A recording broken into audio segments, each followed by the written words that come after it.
Hello, family. Enjoy this relaxing moment with AfriTales 38. Remember to subscribe and share your thoughts in the comment section, and generously hit the like button because it means a lot to us.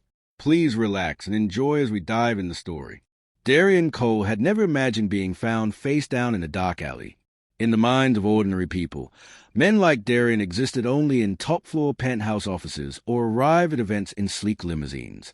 That is why it was so shocking when, late one evening, someone discovered him collapsed behind a liquor store, slumped against a dumpster. Strangely, he was not alone.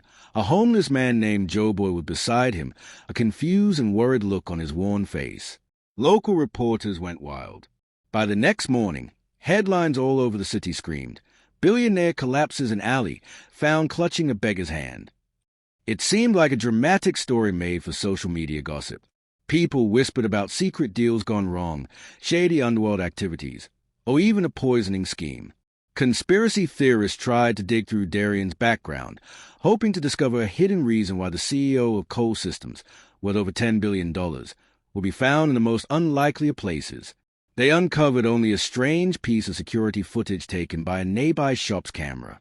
The blurry clip showed Darian speaking with Joe Boy for a few minutes. Then Darian dropped to his knees, clutched his chest or his head, the angle was not clear, and collapsed.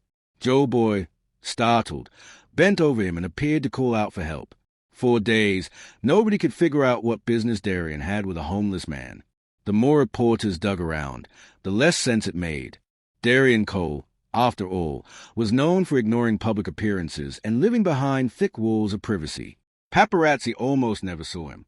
He rarely gave interviews, and if he did, he kept his words purely to business.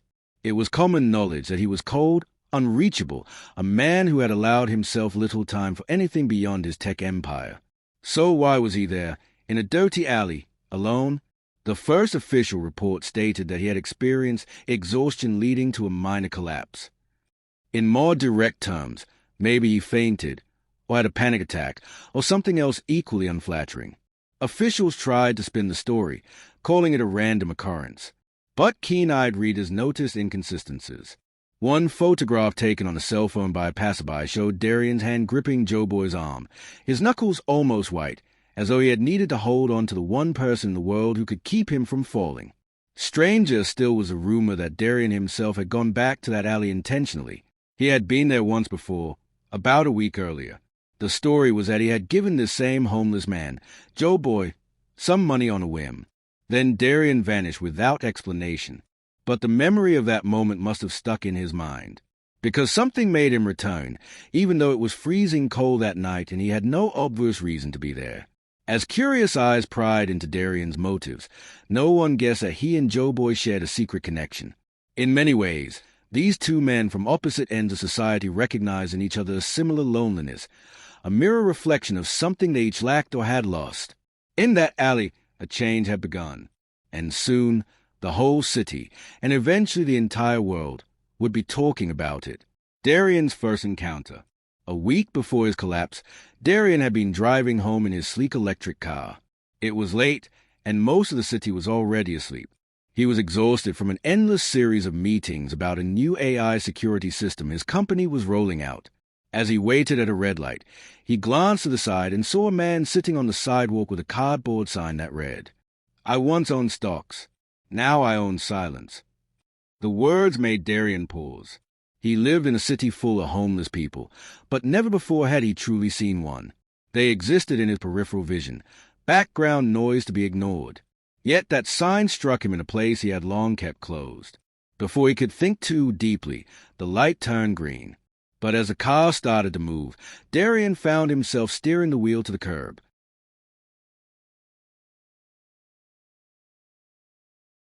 He got out of the car, crossing the distance to the man on the ground. The stranger, wrapped in layers of shabby clothes, looked up with guarded eyes. There was no immediate gratitude on his face. He was used to being ignored or chased away. Sometimes people threw coins at him or offered a half-eaten sandwich. Others screamed at him to get a job. But this tall, slim man in an expensive dark suit did none of those things. Darian simply reached into his pocket and handed over all the cash he had on him. It amounted to $350. Joe Boy stared at the water bills with surprise. then up at Darian's face. Darian didn't know what to say or do. Generosity of this kind was new to him, at least on a personal level. He had donated to charities or sponsored events before, but always through corporate channels, never in a face-to-face moment like this. Finally, Joe Boy spoke, his voice rough and scratchy from either thirst or the rawness of living in cold weather. "Careful who you give to," he said quietly. "Some of us give back more than you bargained for." Darian's eyes flickered with confusion. He expected the man to say thanks or maybe to curse him. Instead, Joe Boy's cryptic words floated in the air like a puzzle. Darian opened his mouth to respond, but found nothing to say. He toned, walked back to his car, and drove away, mind reeling. By the next day, Darian's life was back to normal. Endless calls and board meetings, complicated deals, research, and development. Yet he couldn't stop thinking about the man on the street and his unsettling sign. The word stuck in his head. "I once owned stocks. Now I own silence." And that last comment, "Some of us give back more than you bargained for," felt like a riddle begging him to unravel it. That was how, a week later, Darian found himself standing in that same alley, searching for the man he had helped. That was how he ended up on the ground, collapsed, with a whole city talking. And that was how his journey toward a completely different life began. Backstory: what made Darian Cole who he is? To outsiders, Darian Cole had always appeared as a perfect example of success. Raised in a middle-class home, he had shown brilliance in math and technology from an early age. Then in college, he discovered music, an unexpected passion that led him to play guitar in small clubs. During those evenings, he found a sense of joy that no algorithm could match. A spark of life burned in him, bringing out the side of Darian that believed in art, soul, and genuine human connection. That spark grew brighter when he met Mara, a violinist who was finishing a degree in music theory. From the moment they talked, they recognized an energy that made them complete. With her, Darian laughed often, took risks, and believed in a future full of color. They dreamed of traveling together, performing music in quaint European towns, and living a life that blended technology and art. But real life had other plans. Darian was offered a chance to pitch an idea for a revolutionary digital security system. It was a once-in-a-lifetime opportunity, one that could ensure financial stability for him and Mara. She supported him wholeheartedly, but insisted they not lose sight of the simple joys that had brought them together, playing music in the park, sharing late-night jam sessions in their tiny living room, and leaving sweet notes for each other hidden around the house. For a time, Darian managed to balance both worlds. He worked on computer programs by day and played guitar with Mara by night. Their small apartment was filled with laughter and the sounds of strings and software. That was until the day everything went wrong. The night of the crash. He never spoke much about Mara's final moments. All that was known was that she died in a car accident on a rainy night. She tried to call Darian while driving, perhaps to share some small piece of excitement or news. Darian did not answer because he was mid-pitch with a group of powerful investors, focusing on every detail of his slides and market projections. When he found out later that she was gone, he felt something inside himself freeze. The heaviness of his guilt, both real and imagined, grew with each passing hour. There was no more music, no more color. Mara's violin lay in a corner gathering dust, and Darian's old guitar ended up in a closet he never opened. Instead, he plunged himself into his work as if drowning his grief in an ocean of code, spreadsheets, and algorithms. Over time, he built Cole Systems into an enormous empire. His intelligence and drive were unmatched. Some said Darian was a genius. Others insisted he was just desperate to forget. In the process, he became known as a ruthless businessman. He would protect his company's interests at all costs. Competitors either joined forces with him or vanished under the weight of lawsuits and buyouts. During that climb to the top, Darian forgot birthdays, neglected friendships, and isolated himself from anyone who might try to reach inside his frozen heart. Year by year, he perfected the art of emotional distance. He owned multiple estates but visited none for pleasure.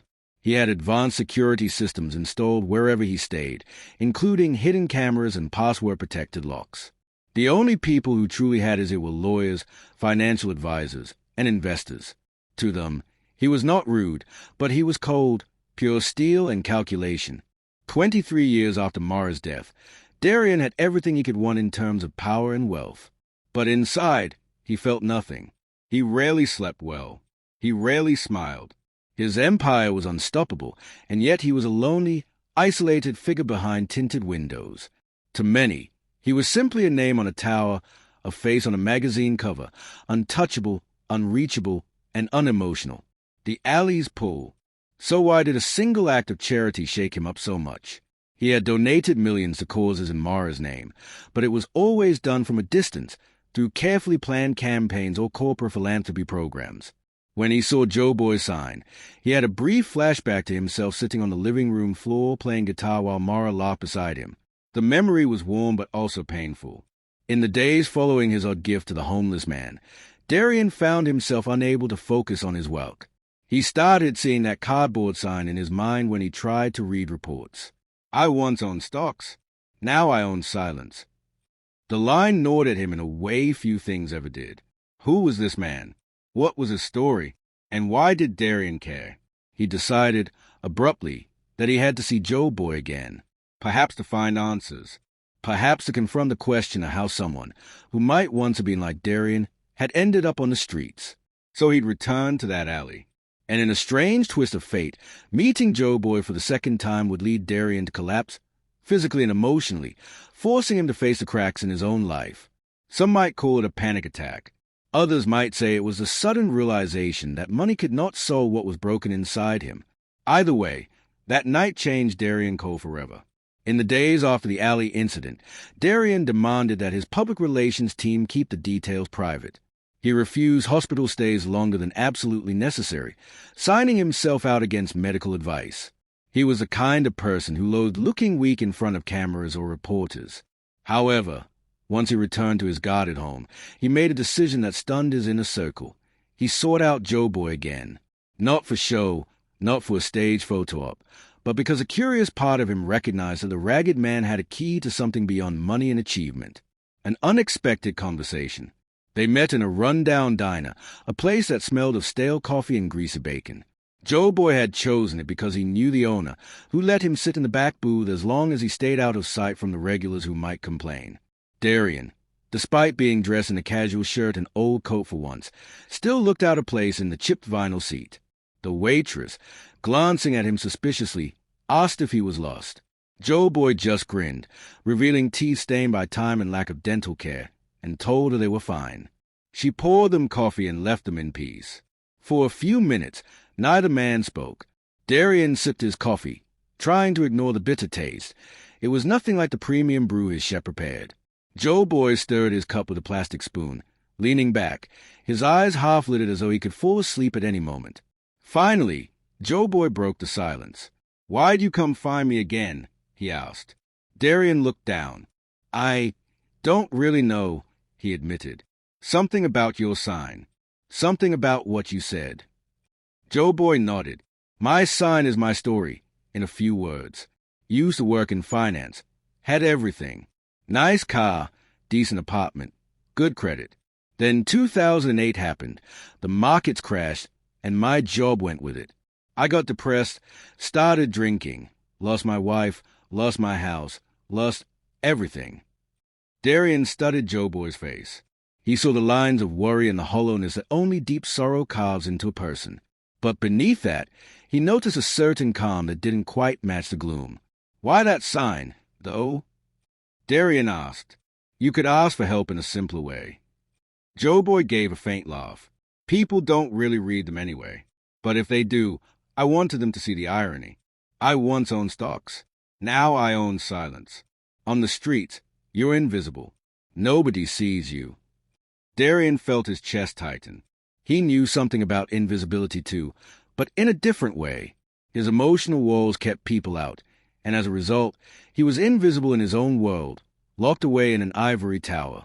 They talked more, sipping their coffees until it turned cold. Finally, Joe Boy leaned forward. "You gave me $350 that night. Let's see what I can turn it into in 7 days."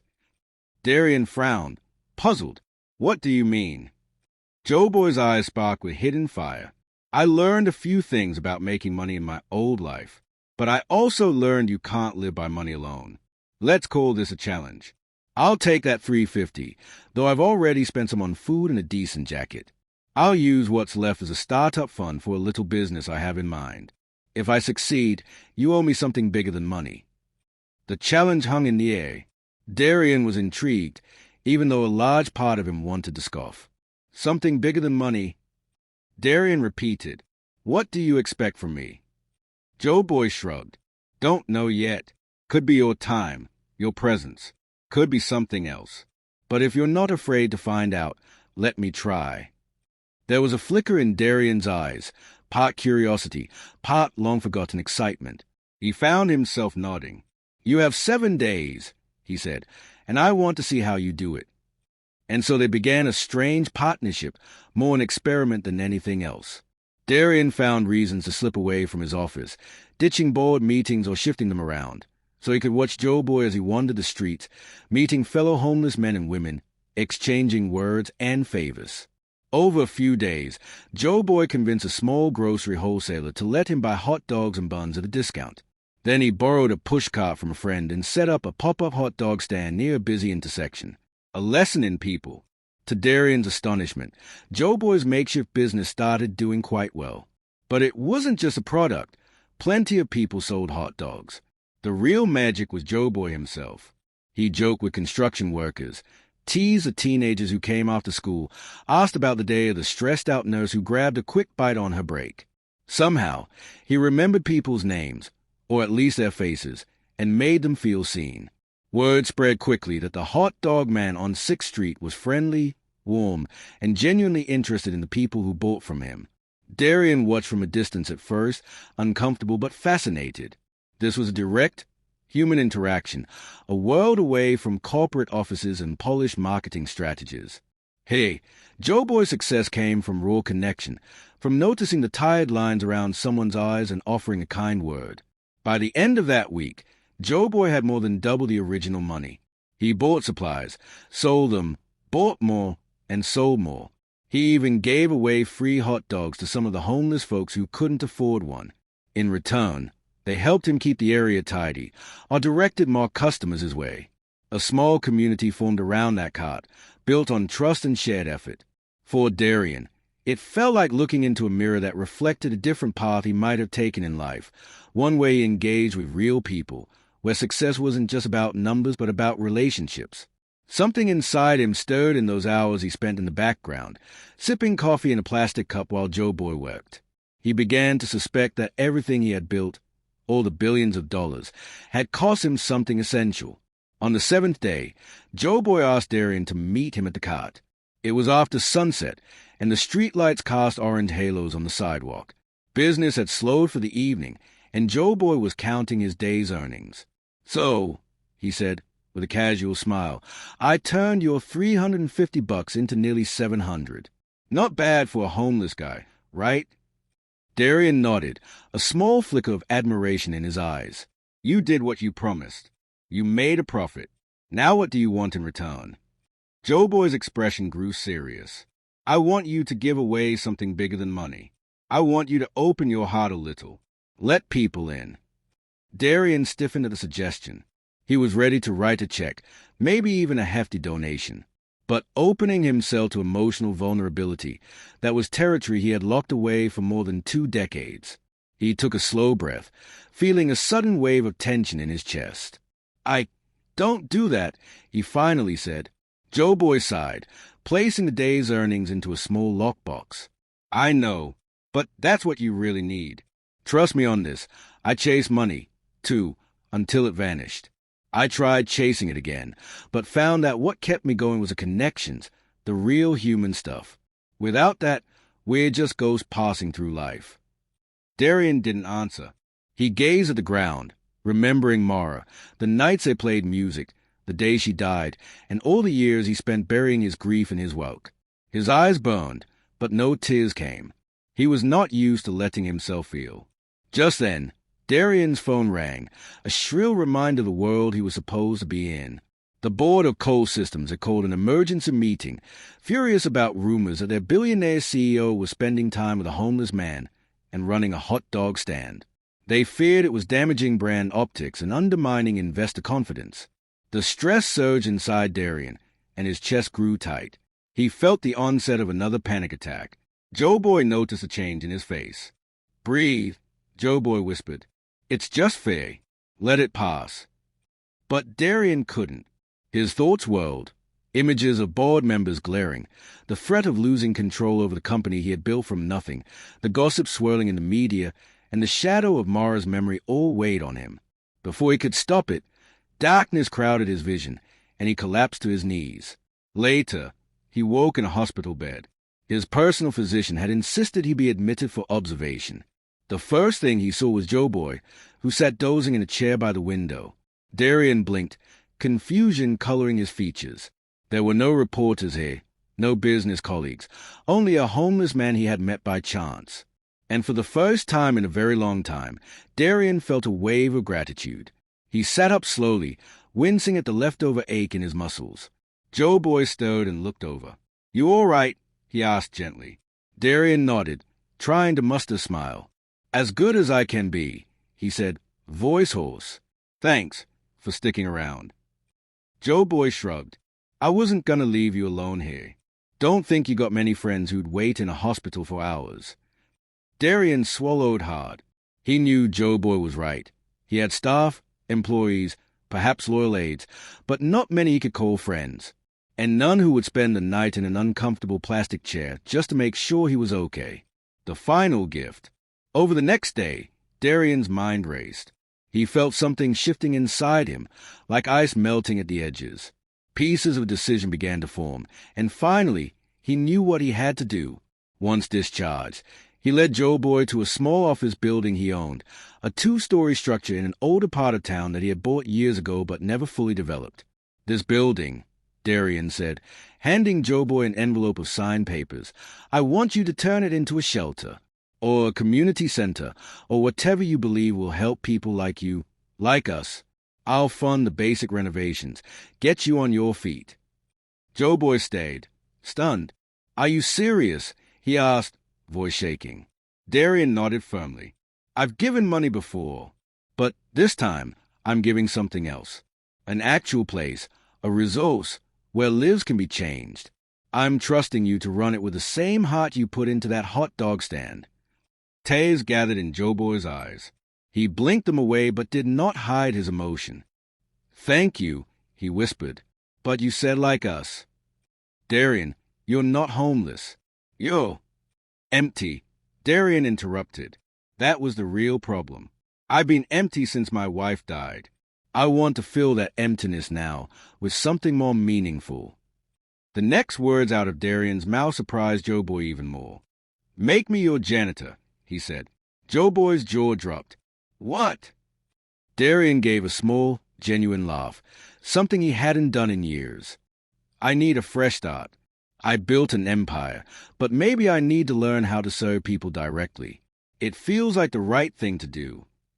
Joe Boy studied Darian's expression, seeing the sincerity in his eyes. Then he nodded slowly, a smile forming on his weathered face. "All right," he said, "but fair warning, the floors get pretty grimy in shelter. You sure you're ready for that?" Darian looked out at the 2-story building, imagining what it could become, a place of warmth, second chances, and honest human connection. He felt a soft flutter in his chest, something close to hope. "I'm ready," he said. Thanks for watching. Please never forget to subscribe and hit the share button. God bless you.